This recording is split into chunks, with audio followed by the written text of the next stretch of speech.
Arsenal fans, come closer. Let's have a brief discussion. Now, there's a worry. There's a huge worry right now.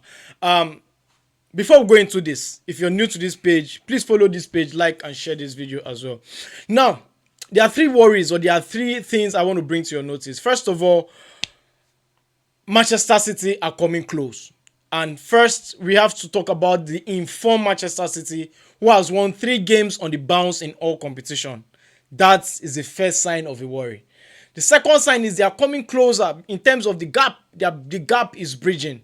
Now, let me talk about the Arsenal part of it. Let me talk about what is going on right now in Arsenal that might have an impact on the title race at the end of the day. First thing first, there's an injury crisis that needs to be taken care of.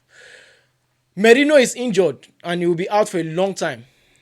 Havertz, who just got back from injury, is injured and will be out for a while. Nathan Nwaneri, who can play in that position, has been loaned out. Eberechi Eze is out of form.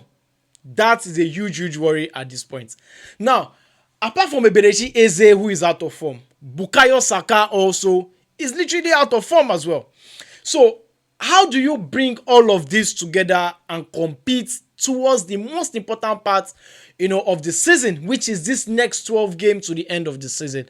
I know some other players can play in such positions, but you cannot compare a traditional number 8 or a traditional midfielder to somebody who can play there as a makeshift.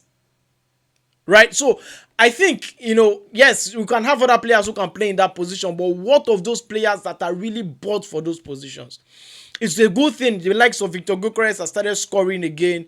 It's a good thing you have players who can as well, just grind out result whichever way, it can be. Trossard, the goals are beginning to dry up for Trossard. He's not scoring like he started this season with. So these are the time these players needs to step up. These are the time Mikel Arteta needs to put things together to make it work, to make it, to make it right at this time of the season. Because at the end of the day, everything drops down to his table. If Arsenal doesn't make it at the end of the day, it will be on Mikel Arteta. If Arsenal makes it at the end of the day, it will still be on Mikel Arteta for actually thriving and making sure it works at the end of the day. So at this point, every player needs to step up. The injury crisis is one thing Arsenal has managed well this season.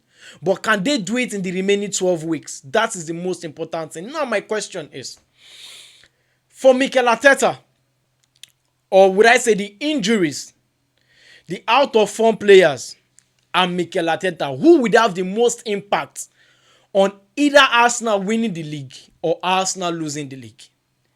Are we going to talk about the form of the players that we might blame or we might credit it to that Arsenal won the league or lost the league?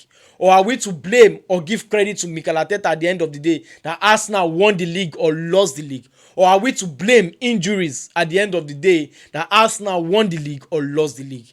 This is not a shade. This is not a banter. This is just an heart-to-heart conversation with you. So give me what you think. Let me know what you think in the comment section on my questions. Who are we to give credit to, or are we to blame for either Arsenal making it or not making it at the end of the day? Share your thoughts in the comment section. Don't forget to follow this page, like, and share this video. Cheers.